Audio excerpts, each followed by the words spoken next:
Started, I want to tell you about the single biggest factor that is going to determine success in your life. Now, for many people, this applies whether it's a relationship, this applies in fitness, this applies in your business, in your money, right? And this was a topic that I actually teed up for the Legacy Tribe. I've got a coaching program called the Legacy Tribe, and I teed this up, and everybody loved this, and they were like, holy fuck, you just explained why I am not able to reach my goals, and I keep pivoting and zigging and zagging and find myself in the same place over and over again. And so I want to break this down for you. It's like, this thing is so important that it's more important than habits. It's more important than your morning routine. It's more important than, having a high level of productivity. It's more important than having a network of connected people. This thing that I'm going to share with you will get you to your goals, or the absence of this thing will keep you broke and fat and in a shitty relationship, because you'll find yourself stuck where you are year after year, not knowing why you have all these half-started things, right? A half-started goal, fitness goal, business goal, money goal, relationship goal, but nothing ever crosses the finish line. Now, this thing that I'm talking to you about is called singularity of focus. And when I look back on my life and my career as an entrepreneur, the companies that I've started, the companies that I've taken equity and invested in, the companies that I've built and sold, and I look at my coaching clients who are massively successful, who are building multiple 7-figure, 8-figure, 9-figure companies, all have a high level of singularity of focus. They are able to control their ability to be impulsive. They are able to say no to opportunities. And I say that in quotes because the more things you can say no to, the more you can say yes to the one thing that you started. Think how many times in life or in business you've started this thing and you told everyone around you, man, I'm going to start this business. I'm going to do this thing. I'm going to create the social media channels. I'm going to create a logo and a brand, and you start doing it. You start posting. Maybe you create the logo and the brand, and maybe you even put a product out there. You create the course, or you buy the supplements, or you, whatever it is you do. And then all of a sudden a few months go by, and then you've zigged and zagged and moved on to a new thing.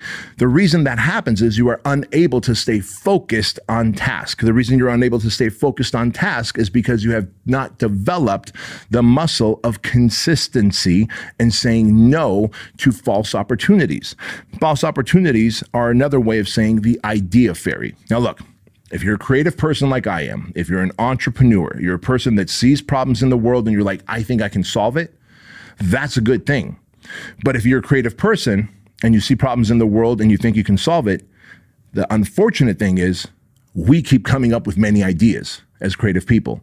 And the good idea fairy continues to visit us and visit us and visit us over and over again. And each time we start something new, the good idea fairy comes and goes, hey, have you thought about doing this instead? Have you thought about doing this instead? And so many of you out there probably have multiple irons in the fire, and none of them are really making you money, producing results, getting a brand out there, and you're just like burning the candle on every end, trying to run 3, 4, 5 little businesses that really aren't producing. Fuck, man, it's hard enough to actually get one business built to produce.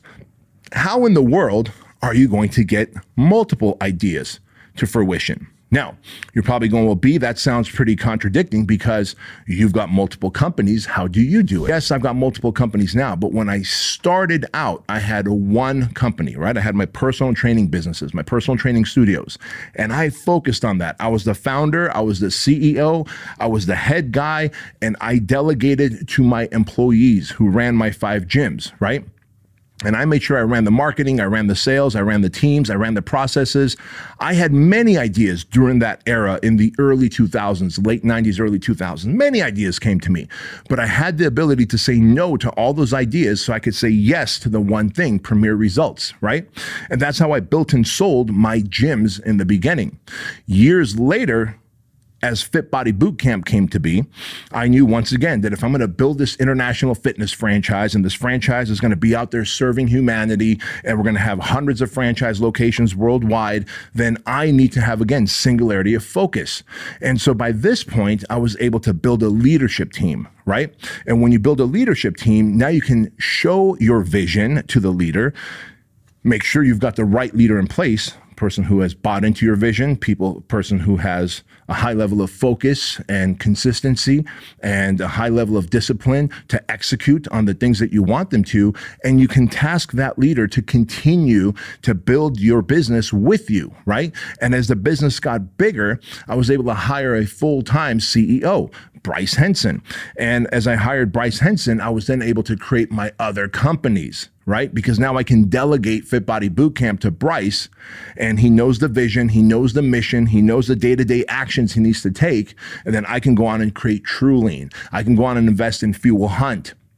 And I share this with you because it might sound hypocritical or contradicting that I'm telling you to stay focused on one thing when I myself am out there doing many things, but that's because I have leaders in every single one of my companies. I have leaders in the Squire program, in the project, Fuel Hunt, True Lean Supplements, Fit Body Bootcamp, the software company that I have equity in. All these things are things that I am no longer leading. I am funding, I am using my network, I am using my platform, I'm using my connections, and I'm using my experience that I've developed over the years to help time collapse the results for all these companies by sharing and mentoring and coaching my leaders.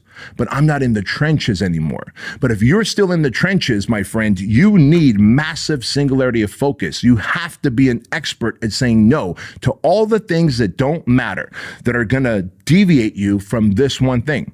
And so someone asked me on the Legacy Tribe Zoom training that we were doing a couple weeks ago, where this whole idea came from.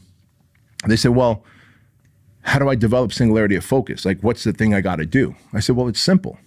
It's simple. You have to set a goal of what you want this current thing to do. For example, let's say that you want to have a six-pack, right? You want to have a six-pack.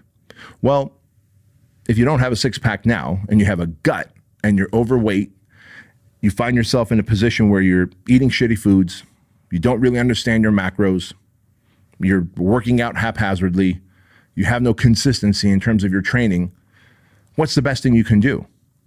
The best thing you can do is pick the one area that you want to focus on. Because if your workouts aren't dialed in, your nutrition isn't dialed in, and you want a six-pack, odds are you're going to have a need for high levels of singularity of focus.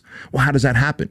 That happens when you decide that I'm going to pick one area and I'm really going to dive into it. So if someone says, hey, I want a six-pack, I would say, guess what? Six-packs, abs in general, are built in the kitchen. So why don't we focus on your diet?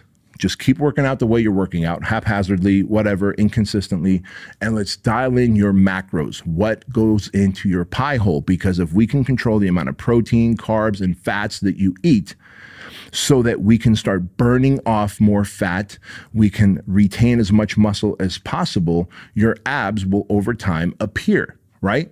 And as you have dialed in your macros in your eating, now on top of that, you can layer in a more consistent and refined and dialed in training program as well, right? But if all of a sudden you're like, man, I'm going to start eating right, I'm going to start training like 7 days a week, I'm going to start taking all these different supplements, whoa, slow down, tough guy. You're like not even close to having that level of consistency or discipline. You're setting yourself up for failure by trying to do 3 new things at once. Supplementation, eating right, and working out religiously. Come on. You just got off the couch. We could still see your booty mark on the fucking leather couch in your mom's basement. The TV remote control is still warm from all the fucking dialing of channels you've been doing. Why don't we slow down and just eat right? Get your nutrition dialed in. As your abs begin to appear, also layer in a workout, also layer in supplements, also layer in whatever the next thing is. Maybe you want to do a fitness competition, right? Whatever the next thing is. It's no different than when someone like has done no combatives and they're like, you know what? I'm going to start learning boxing. I'm going to start learning jujitsu. I'm going to start learning fucking Muay Thai. I'm going to start easy. You don't even know your left hand from your right hand yet. How are you going to learn all that when you, again, just got off the couch? And I'm not trying to be insulting. I'm letting you know, in any area of life, if you truly want to succeed, you have to have singularity of focus. And the way you're going to get singularity of focus is by setting a goal, an outcome goal, right? For example, when I wrote my book, Man Up, I was like, all right, My goal is to write a book that's going to sell at least 50,000 copies before I write the next book. Now, we're already near 100,000 copies, and I'm writing my next book. But could you imagine if all of a sudden 10,000 copies of Man Up sold, I start writing my next book?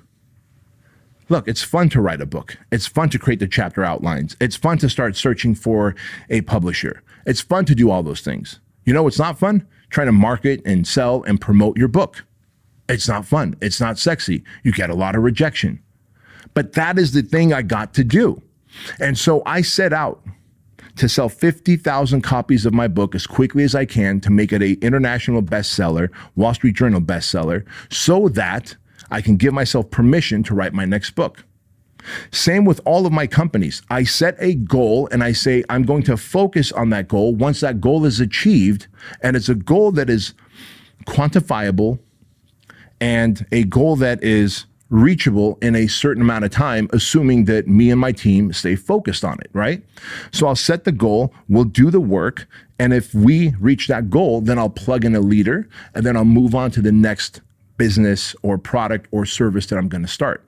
That is how you develop singularity of focus. You have to say no to a lot of opportunities that come up so that you can say yes to the one thing that you were excited about. Otherwise, here's what happens. And I don't know if I heard this guy on Andrew Huberman's show or if I heard about him somewhere else, but it's he's a brain neurosurgeon, right? He's a brain surgeon, and he's worked on so many people's brains. And he's like, dude, the neural pathways on people who have started things and have not finished it looks like a disjointed, broken up railroad track. Like a railroad track that's so broken up that you would not risk driving a train on, right? He says, however, the brains that had these perfectly developed what looked like railroad tracks, right? Clean, symmetrical, straight. He's like, as I spoke with these people afterwards, they were people that started things and finished it. So what ends up happening, what this guy found, this neurosurgeon, this brain surgeon, is that the more times you start and stop things and never finish them, the more incomplete neural pathways you create in your brain, and you start creating the habits of starting and not finishing, which is the opposite of singularity of focus. Each time you start something and you finish it, the more beautiful neural pathways that you create, which also develop the habits that this guy or gal starts something and finishes it. So you're more likely to start the next thing and finish it, right? Which is what you want. So what does that tell us then? That tells us that if you go back in life and think about all the things that you've started, pick a handful of them and finish them, right? Like if you started your journey to fitness and you were like, I'm gonna weigh X number of pounds and be this % body fat and have abs, go back and finish that. Get to that goal. Get to that goal. If you're like, man, I'm going to build my business to X number of dollars or X number of customers or X amount of profits, go back and do that. All the things that you've quit and you've given up on, go back and restart, because when you restart and you complete that, you start developing the muscle of focus, of impulse control, and a habit that leads you to winning in every area of your life. So I'm here to tell you guys and gals, the number one thing you can do is ignore the good idea fairy. Say no to as many potential opportunities that sound sexy so that you can say yes to the one thing that you were so hyped up about a few months ago before you lost steam and momentum. You know, there's another book out there called Turning Pro by Stephen Pressfield. And Turning Pro is exactly what it is. He talks about how the amateur starts and stops. The amateur kind of is half in, half out. The amateur, as soon as they hit a little bit of adversity or hardship, they shift gears, pivot, and move on to the next thing. The pro, on the other hand, is committed to the outcome. See, the amateur is just involved in the idea of being successful as long as everything is stacked in their favor. The committed, the pro, is like, you know what? Whether things work out or not, whether I reach adversity or hardship or not, I will keep pushing forward until my desired outcome is achieved. That person develops singularity of focus. That person has impulse control. That person has developed the habit muscles of consistency and discipline. That person has a track record of winning and a streak of confidence, which is a high level of reputation with self that sets you up to win in other areas of life, right? So if you want to know how do you really win in life, the best way to win in life is to start something, set a goal, and finish it, achieve that goal. And if it's in business, then you can set up a leader and then move on to the next thing. If it's in your fitness, then you'll be super congruent with the man or the woman that you want to be. And you'll be a shining, walking, talking example of awesomeness instead of hypocrisy. And in your relationship, when you said, I do, now you should do it. Do the things that you promised your mate in front of others so that you can be successful in that relationship. I'm not surprised that we have a 57% divorce rate. We have a 57% divorce rate because I believe the promise that those two people make in front of their guests, their friends, their family, and then God, they end up not following through on those promises. Could be financial, could be in the areas of commitment, could be in consistency, could be in communication. The day that you start applying singularity of focus in any area of your life is the day that you start winning in those areas of life, and then you can compound that success. So with that said, guys, the number one thing you can do is say no to other things, opportunities that are false opportunities that are just disguised as fake good ideas because they're going to temporarily give you this dopamine hit of excitement. And when you say no to that, you say yes to the opportunity that you were once excited about, that you know has an opportunity to grow and can add value to humanity, but you must do the work.